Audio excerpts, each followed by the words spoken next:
Las características esenciales de la inversión en fondos, las que se encuentran contenidas en sus respectivos reglamentos internos. La rentabilidad o ganancia obtenida en el pasado por los fondos no garantiza que ellas se repitan en el futuro. Los valores de las cuotas de los fondos son variables. Matricúlate para estudiar un posgrado en la Universidad Central.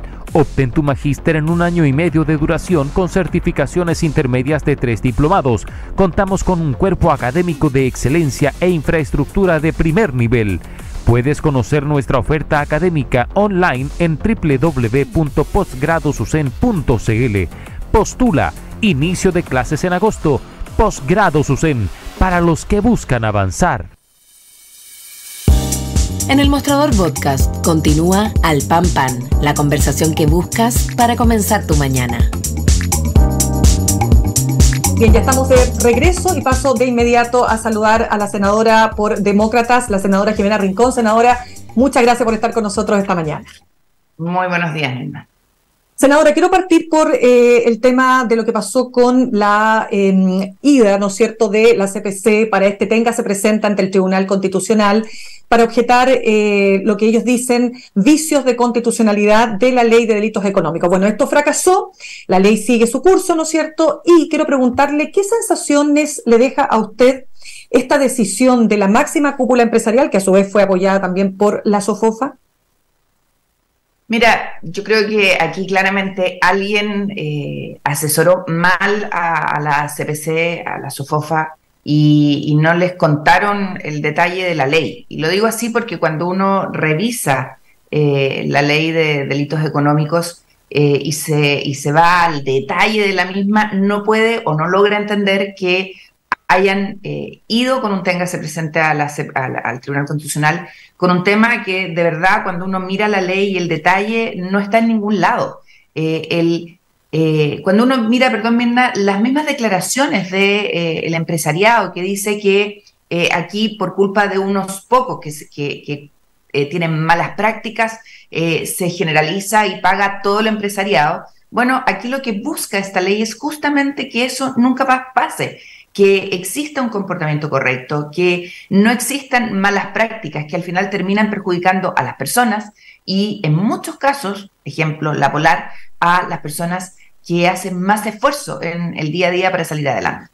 Pero ¿cómo se lo explica entonces? Porque, por ejemplo, Gabriel Saliasnik, ¿no?, uno de los abogados, dice que el objetivo de la CPC, dice él, de poner el dedo en la llaga de los defectos que tiene esta ley está más que cumplido.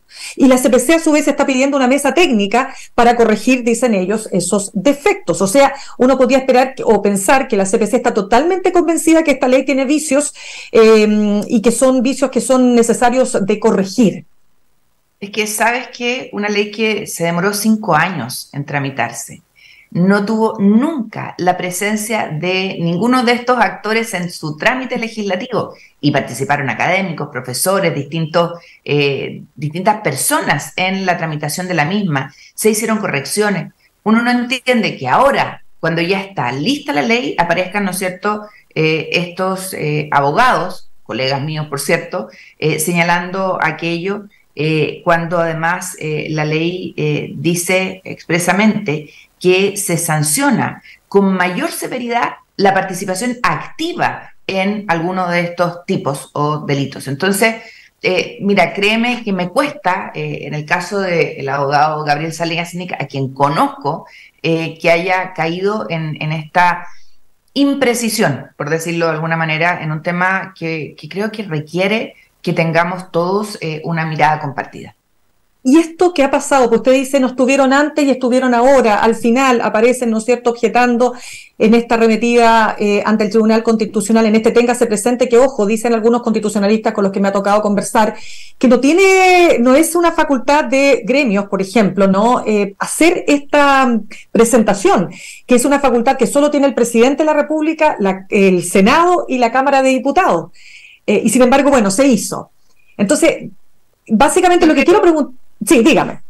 No, termina. No, es que lo que quiero preguntarle, senadora, es si acaso usted observa que hay un cierto atrincheramiento de los grandes empresarios que de alguna manera, ¿no es cierto?, van en contracorriente a lo que se espera, ¿no es cierto?, en definitiva, siempre en este tema, respecto de lo que tienen que ser las grandes corporaciones empresariales. ¿Sabes lo que me pasa? tengo la sensación, e insisto en esto, aquí alguien asesoró muy mal al presidente de la CPC. Tengo la sensación de que ni siquiera se consultó con los asociados y fue casi un impulso de tomar lo que les dijeron cuando iban pasando y correr rápidamente al Tribunal Constitucional haciendo uso de téngase presente, muy extraño, de un tema que de verdad cuando uno lee la ley no sabe dónde puede estar esos vicios de inconstitucionalidad que requerían téngase presente. Por lo demás, este llamado ahora a esta mesa para revisar, insisto, en 5 años, Mirna, no fueron nunca. ¿Por qué ahora, última hora, a puertas de que se aprobara? Creo que además no le hace bien al empresariado esta aparición, esta irrupción con un tema que ha sido tan sensible en nuestro país, donde ha habido tanto reclamo de la ciudadanía, de los abusos, de situaciones que no debieran haberse provocado y se provocaron igual. ¿Por qué? Porque hubo alguien que de verdad se saltó todas las normas mínimas de comportamiento. Ya, senadora, pasemos ahora a lo que está pasando con el Consejo Constitucional. Hay, por lo menos desde el oficialismo, han expresado mucha preocupación por, sobre todo, las enmiendas que ha presentado republicanos, ¿no? Y yo quiero saber, ¿qué le parece a usted una de esas enmiendas, ¿no?, que es aumentar el quórum para reformar la Constitución a 2/3? Y permítame solamente terminar con lo siguiente. Se lo pregunto porque fue usted precisamente una de las impulsoras de bajar ese quórum a 4/7. Mira, la verdad es que una vez más, ¿no?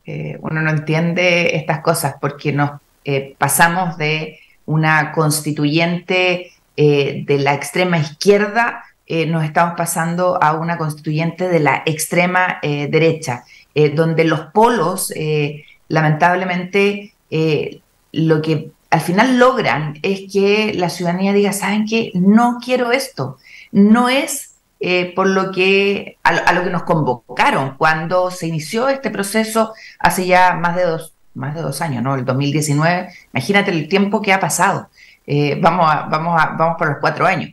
Entonces, no logro entender que el tema que nos había costado tanto cambiar en la actual Constitución, que era justamente de los quórums, que permitió además que estuviéramos en este nuevo proceso, hoy día sea un tema que no se reconoce, y yo lamento que los expertos no lo hayan recogido, porque esto ya en los expertos no se recogió, y estamos hoy día yéndonos más allá de lo que los expertos habían dejado. Entonces, al final uno dice, ¿tiene sentido todo esto?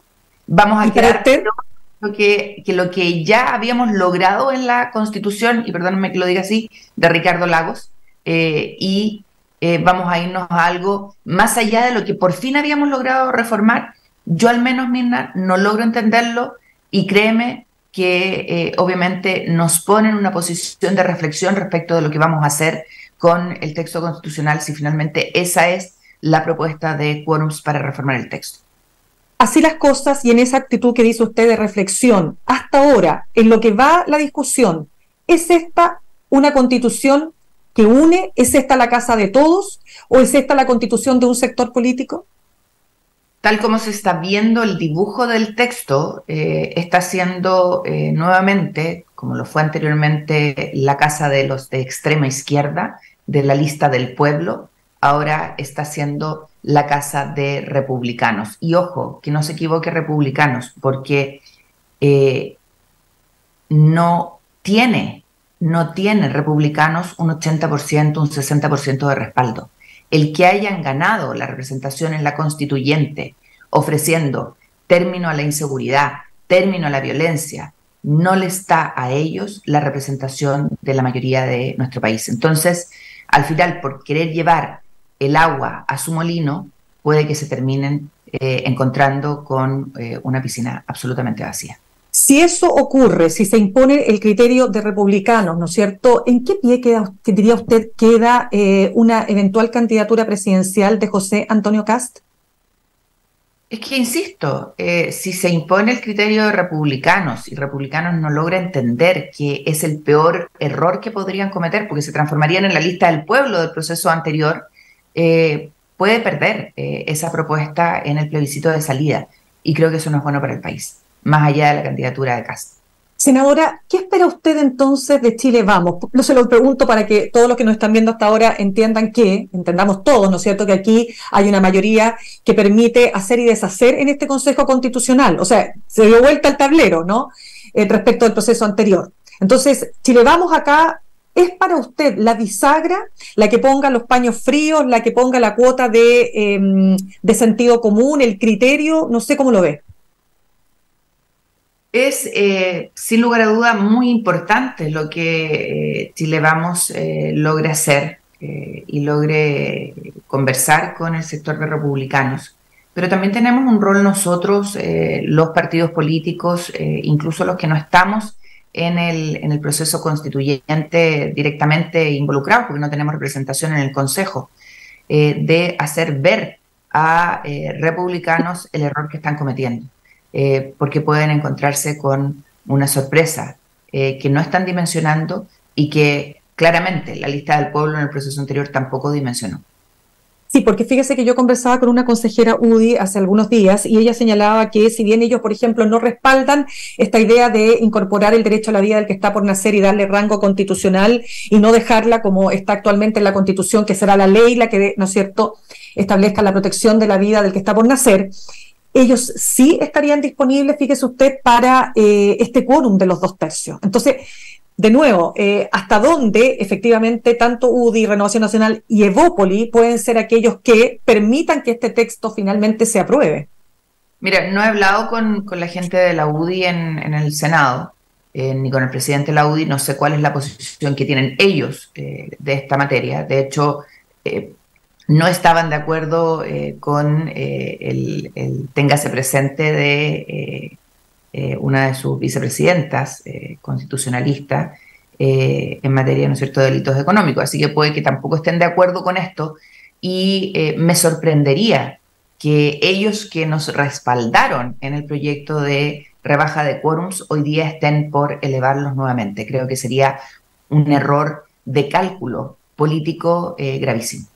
Claro, ahora, donde sí hay acuerdo hablemos la derecha, que forma parte del Consejo, es, por ejemplo, en la llamada libertad de elección en salud, que otros, ¿no es cierto?, señalan que esto sería institucionalizar a las ISAPRES constitucionalmente, o mejor dicho, constitucionalizar a las ISAPRES, entre otros temas que para el oficialismo al menos son muy complejos y que generó finalmente este consenso en el texto o en el anteproyecto de los expertos.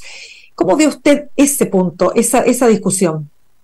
Mira, yo creo que en materia de derechos sociales garantizados en el texto constitucional hay que ser muy, muy cuidadosos, porque primero llevar la discusión a ISAPRES, a AFPs, es ideologizar la discusión. Aquí lo que tenemos que garantizar, creo yo, es un seguro universal de salud que sea un mínimo, un desde. Sobre eso, bueno, cada cual, ¿no es cierto?, podrá ver y decidir qué hace.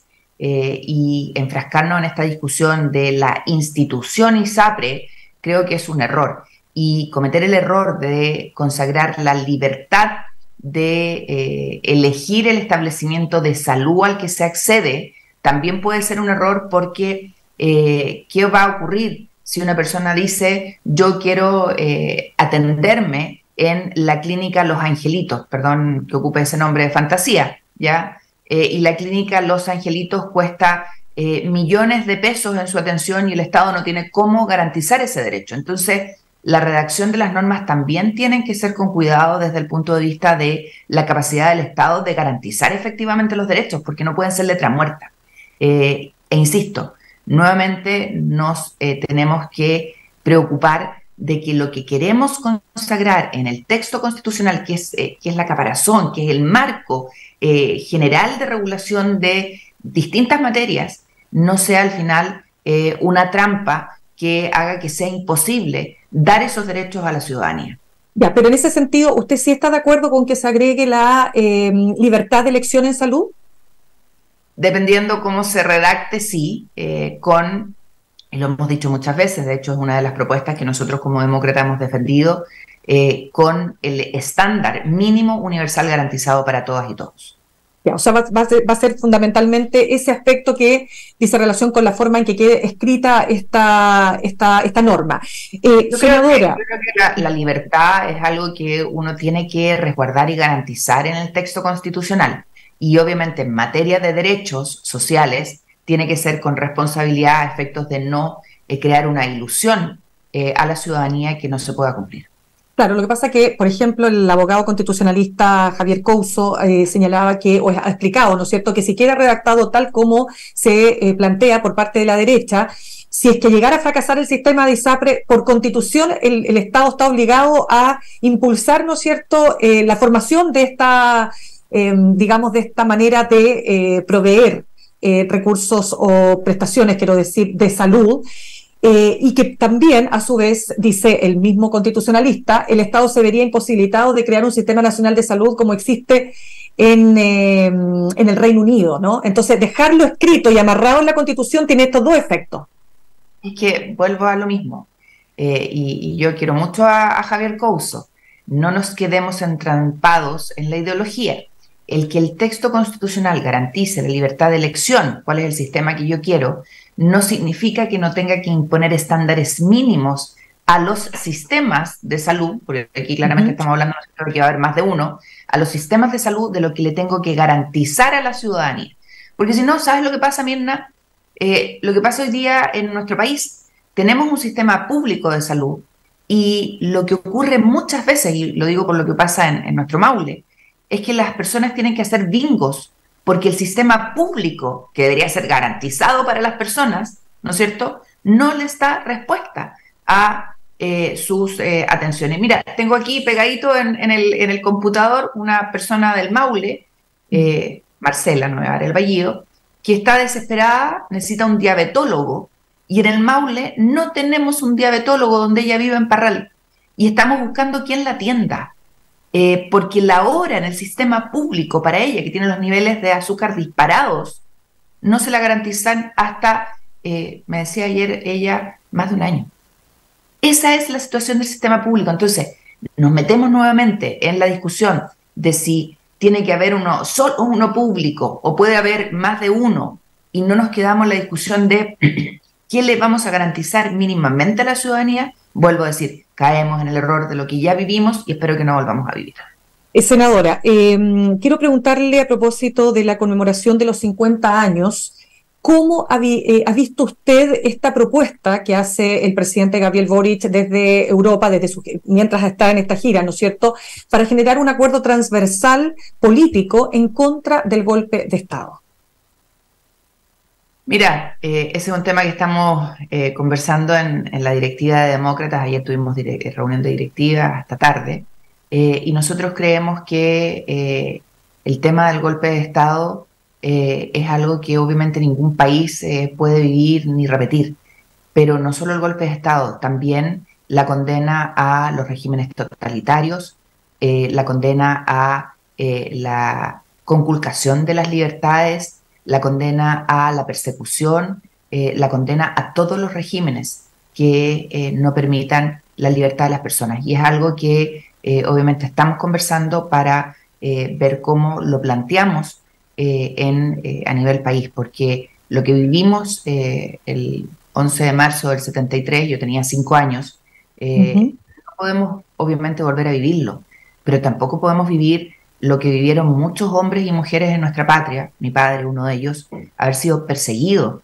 despedido, dejado sin trabajo en el gobierno de la Unidad Popular. Yo creo que es importante entender que estos temas son sensibles, no los podemos volver nunca más a repetir, pero tiene que tener una mirada integral. Claro, es que ahí quiero... Lo digo como si suena rincón, ¿eh? Sí, de todas maneras, senadora, pero es que quiero detenerme en ese punto porque lo que se objeta de parte de ciertos sectores oficialistas es que se pretende poner en un mismo nivel el terrorismo de Estado, hablemoslo así, ¿no? Y una institución castrense, ¿no es cierto?, que es la que ejecuta el acto criminal del golpe de Estado, con otros episodios que tienen que ver con violencia política o con delitos, efectivamente, incluso hasta comunes, ¿no? Entonces, desde ese punto de vista, los 50 años no nos obligan a tener por lo menos una mirada común respecto de ese evento. Yo creo que los 50 años nos tienen que obligar, por cierto, a tener una mirada común de las cosas que nunca más podemos vivir en nuestra patria. Y perdón que vuelva a mi padre. A mi padre lo persiguieron, demócrata cristiano, desde la UP hasta el gobierno militar. A algunos no les gusta gobierno, dictadura. Y eso en Chile no lo podemos volver a vivir nunca más. Entonces, creo que hay que ser súper cuidadosos en esto. No podemos nunca permitir ni siquiera una duda respecto de la condena a el terrorismo, el golpe de Estado, la violencia de Estado, que es la que tú acabas de mencionar, por cierto. Pero eso no quita que seamos críticos y que condenemos todo tipo de violencia. ¿Usted diría que el presidente ha estado en ese precepto? Porque uno lo ve hoy día en la gira cuestionando dictaduras incluso de signo político distinto, estamos hablando de dictaduras de izquierda, y tanto así que el presidente de Brasil dice, bueno, pero es que es la impulsividad de sus cortos años cuando critica puntualmente la guerra de Ucrania y la participación y la invasión, que ha dicho es imperial, de Rusia. Me parece una insolencia del presidente de Lula con la expresión absolutamente razonable del presidente Gabriel Boric. Y creo que si hay un mérito del presidente es que ha tenido el coraje de llamar las cosas por su nombre en el ámbito de las dictaduras, la violencia en el mundo. Así que creo que de verdad no corresponde lo que ha hecho Lula y es de una falta de respeto increíble. Y creo que el presidente Boric se ha manejado con una tranquilidad y una templanza también muy, muy importante. Usted también está, digamos, cuestiona el hecho de que se le haya entregado, no esta condecoración porque no es una condecoración, pero que se haya hecho este gesto político con la figura del juez, del ex juez Baltasar Garzón. Mira, creo que de repente nos quedamos en cosas que son bien cuestionables. Yo no lo hubiese hecho, pero bueno, el presidente hizo lo que estimaba pertinente hacer. Ya, senadora, para ir cerrando, pues se nos va, yo sé que usted ya se tiene que ir, solo preguntarle lo siguiente, para agarrar la conversación que tuvimos anteriormente con respecto a lo que está pasando en el Consejo Constitucional. ¿Qué pasa, senadora, si no se logra generar un texto que sea representativo efectivamente de las y los chilenos y no solamente de un sector político? ¿Cuál es el riesgo que corre nuestro país? El riesgo que corre Chile es que de la lista del pueblo pasemos a la lista de republicanos en el texto constitucional y no se logre entender que cuando nos opusimos al texto de la lista del pueblo lo hicimos porque creíamos que teníamos derecho como país a por fin tener, después de tantos años, ¿no? Un texto que nos representara y nos cobijara a todas y a todos. Y el riesgo es que el pueblo de Chile nuevamente diga que rechaza esa propuesta. Y eso creo que es perder una tremenda oportunidad. Senadora, fíjese que a propósito de lo que se está viendo hoy día, algunos dicen, ¿por qué mejor no se aprobó el texto emanado de la convención en la lógica de aprobar para reformar? ¿Podría si se hubiese aprobado este texto y se hubiese reformado, ¿no es cierto?, ¿no podría quizás haber generado un escenario más propicio, más auspicioso? Se nos olvidan rápidamente las cosas, Mirna. No, porque cayó en el mismo problema que está cayendo Republicanos. Tenía doble cerrojo y quórums que eran imposibles de superar. Y por eso nos opusimos. Por eso nos opusimos a la fórmula de aprobar para reformar, porque era inviable. Y por eso es importante que entiendan los consejeros que pueden correr la misma suerte que los de la lista del pueblo. Ya, senadora, la quiero dejar entonces. Le doy las gracias por haber estado con nosotros esta mañana. Muchas gracias a ustedes. Que esté muy bien. Nosotros vamos a saludar a esta hora a nuestros auspiciadores, pero no vamos a cerrar todavía el programa porque vamos a conversar en un ratito más con nuestro periodista político Juan Diego Montalva. Saludos, sí, antes a nuestros auspiciadores. Copeuch Inversiones te ayuda a cumplir tus metas desde 1.500 pesos y con una comisión que se acomoda a tu bolsillo. 100% digital, fácil de usar, te acompaña y con el completo control de tus fondos. Copeuch.cl, el sitio donde todos pueden invertir. Y Universidad Central, 40 años formando personas. Ven a vivir la experiencia USEN para los que buscan avanzar. Posgrados USEN, acreditada y adscrita a gratuidad. Conoce más en posgradosusen.cl. Nos vamos a un corte muy chiquitito y vamos a estar con Juan Diego Montalva en un ratito.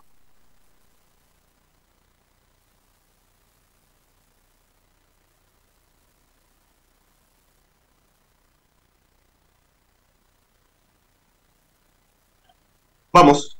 Ya estamos de regreso con Juan Diego. ¿Cómo estás, Juan Diego? ¿Qué tal?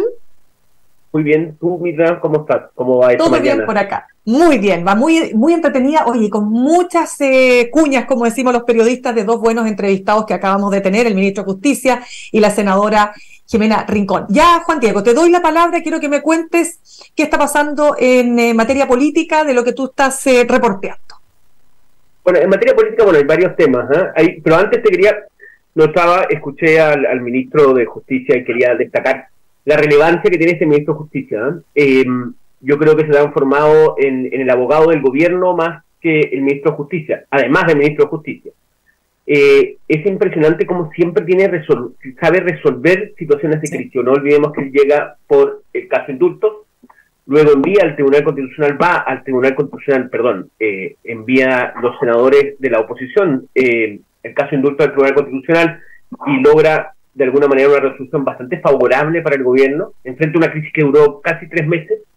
Después viene el caso de las ISAPRES, no olvidemos, hay un evento maravilloso respecto a él cuando en una conferencia de prensa con varios otros ministros, él dice, a mí no me han hecho la pregunta, pero me lo voy a autohacer.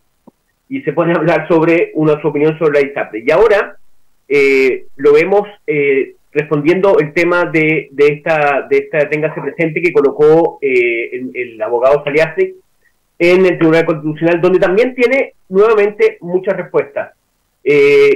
También como detalle, cuando resolvió también las palabras del presidente sobre el caso Fundaciones.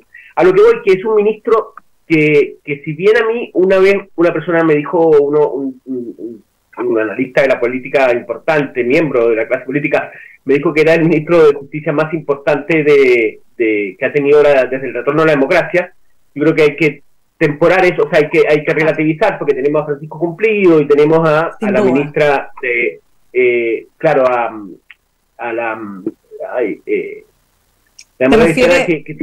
Sí, la ministra, se me fue a mí también. Que estuvo a cargo de la reforma procesal penal, ¿ya? Soledad Alvear, por supuesto que sí, claro que sí. Por suerte me ayudaste. Si tú me ayudaste a mí.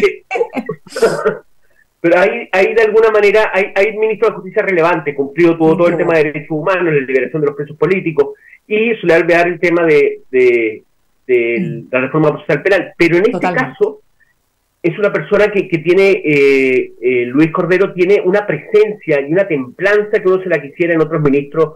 Yo creo que solo Carolina Toá tiene algo parecido. Yo creo que ahí han hecho una muy buena dupla.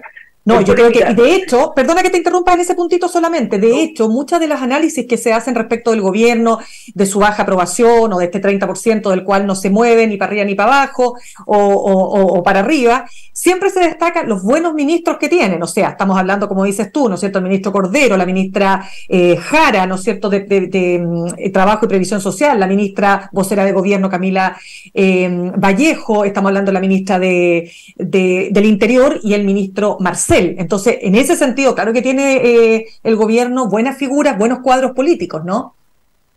Sí, y en ese sentido, como te decía, se habla mucho de la dupla Toá-Cordero, que es bastante buena. Yo creo que en el caso, yo no sé si es culpa de Cordero, pero en el caso preciso de la vocera, indudablemente yo creo que él ha tomado un rol importante en las vocerías, a veces que a mí, al menos, me llama la atención. De parte de la política vocera, ¿no? Sí. Es verdad. Juan Diego, en atención al tiempo, vamos con el tema de las elecciones internas de Renovación Nacional. Sí. Nada, pero es interesante ver, yo creo que hacía mucho tiempo que no eran tan importantes las elecciones en los partidos. Y yo creo que el PPD y RN están en estos tiempos en discusiones bastante duras respecto a quién va a encabezar. Galilea, el senador Galilea es el candidato con más probabilidad ya ahora, luego de varias listas que han surgido. Yo creo que RN está tratando de cuadrarse con un halo más de serio en tema de la dirigencia del partido. Después del fracaso tuvieron solamente 4 consejeros constitucionales y el PPD no tuvo ninguno, y Natalia Pergentili, que es la actual presidenta, quiso seguir y ha salido como candidato Quintana, ¿no? El senador Quintana del PPD, que es una persona bastante independiente dentro del partido. Entonces, Lo interesante en eso es ver que la clase política volvió a los partidos políticos y está cuidando esa institución que hoy día está completamente deslegitimada y tiene muy baja popularidad. Ya, y entonces, vamos a las elecciones internas de Renovación Nacional. ¿Cómo se están configurando ahí las corrientes internas, ¿no?, de estas tres listas? Sí, hay tres listas. Una está la Paulina Núñez. Núñez, Paulina Núñez, la senadora, sí. Paulina Núñez, la senadora, en donde tiene como uno de los vicepresidentes a Mario Desbordes, lo que ha generado bastante ruido. Ella siempre ha sido de esa facción más independiente, menos... Y de la derecha social, que se llama, ¿no? Claro. Después, y obviamente está después una lista que tiene Carlos Larraín, ahora no me acuerdo el nombre del presidente. Francisco Rego, que es un cuadro político bastante joven. Yo creo que Francisco Rego debe tener menos de 40 años de todas maneras. Claro, y es Con mi dinero no, que ha hecho una campaña. Con mi plata no, claro. Con mi plata no, que tiene de alguna manera participación en televisión, en los medios, es bastante activo. Sí, él es un panelista de este programa Sin Filtro, el programa Sin Filtro, y jugó un rol súper preponderante para la campaña del rechazo. Pero uno de los vicepresidentes, hay que aclarar que los vicepresidentes no son muy relevantes, el secretario general de los partidos es relevante. Uno de los vicepresidentes es Carlos Larraín. Y cuando surgen estas dos cosas en donde Desbordes de alguna manera genera algún tipo de rechazo dentro del partido por la confrontacional que fue, y Carlos Larraín, al igual que Desbordes, ha sido tan también confrontacional, sale esta lista del senador Galilea, que intenta de alguna manera como ¿me entiendes?, bajar un poco la temperatura del conflicto después de una presidencia que encabezó el senador Chaguán y Diego Chalper, para llegar, ¿me entiendes?, a una masa crítica dentro del partido, dentro de la elección del partido, que sea relevante y que logre controlar a sus parlamentarios. Claro, y está en esa lista también, entiendo, Jimena Osandón, ¿verdad? La diputada, hermana de Manuel José Osandón. Claro. Ya pues, oye, y lo último que te quiero preguntar sobre la gira del presidente, pues estábamos justamente conversando con la senadora Rincón, ¿no? Esta opinión que dio, oye, Lula da Silva, yo no sé, fíjate, a veces hay políticos que no envejecen bien, pero es mi opinión, digamos, porque se manda unas cuñas de repente. No, pero es que se manda unas cuñas que uno diría, pucha, no sé si están a la altura de un político con la tremenda trayectoria que tiene él. Entonces, ahora decir que porque el presidente Boric, ¿no es cierto?, cuestionó la invasión imperial, dice, palabras del presidente Boric, de Rusia en Ucrania, no, es que esta es una reacción de la impulsividad de su juventud. ¿Qué te parece? No, ahí eso es realmente fue bastante lamentable. O sea, te digo, a ver, ahí obviamente la juventud de Boric fue utilizada de mala manera por el presidente Lula da Silva. Lula da Silva a mí me llama bastante la atención en el último tiempo. Él ha estado muy focalizado en el tema internacional. Acordémonos que él tuvo una importante visita a China, en donde tuvo que atrasarlo en un momento por una enfermedad bastante grave. Pero él está muy preocupado de la esfera internacional. A mí me llama la atención, y porque más que internamente no la está pasando muy bien, tiene una pelea con el Banco Central, principalmente por el aumento de la baja de la tasa de interés para reactivar la economía. Entonces, son como yo no sé si cuando los políticos envejecen empiezan a mirar fuera del país y a buscar referentes o amigos de otra parte, ¿no? Ya no está en la cosa interna la prioridad del tema. Entonces, yo creo que ahí Lula da Silva no estuvo bien, y creo que el personaje se aprovechó de una característica del presidente que no es negativa, por el contrario, podría ser bastante positiva, y lamentable, yo creo, ¿no? Yo creo que él finalmente no quedó bien, ¿no? Porque hay que tener ojo, si cuando estás con una persona, cuidar las relaciones, ¿no? Absolutamente. Él lo dice frente a él y en una reunión internacional, entonces no fue muy, en ese sentido, no muy diplomático de su parte. Pero no es la primera vez, ya había pasado cuando, ¿te acuerdas cuando el presidente Boric en una cumbre que hubo también en Brasil, criticó lo que pasa en Venezuela, por cierto, lo mismo respecto de Nicaragua, ¿no es cierto?, y más. Bueno, yo creo que aquí es el choque de dos izquierdas, ¿no? La izquierda más dura, la izquierda que de alguna manera se quedó un poco encapsulada en la Guerra Fría, ¿no? Y la izquierda moderna o la nueva izquierda, como dice Noam Titelman, que es esta izquierda que además responde a otra generación que no está marcada ni por la Guerra Fría, ni mucho menos por relativizar básicamente, yo diría, el tema de los derechos humanos en términos de que, como ha dicho el presidente Boric, ¿no?, se condenan bajo cualquier signo político que se violen esos derechos humanos, ¿no es cierto? Así que, en fin, es una discusión bien larga que no terminamos por hacer ahora, así que tengo que cortar, Juan Diego. Contigo plenamente. Sí, pues, oye, que me están poniendo la máquina, me están poniendo la máquina acá, que me están poniendo, tengo que cortar. Ya, oye, Juan Diego, un gusto de estar contigo nuevamente, así que ya nos estaremos reencontrando y sobre todo el próximo lunes para nuestro repaso, ¿no es cierto?, de la semana política. Muchas gracias, Mirna. Que estés bien, cuídate mucho. Ya pues, yo me despido, los dejo con Fran Castillo, juntos y revueltos. Nos reencontramos mañana a las 8 en punto aquí en Alpampan en elmostrador.cl. Que tengan un buen día. Copeuch Inversiones, el sitio donde todos pueden invertir.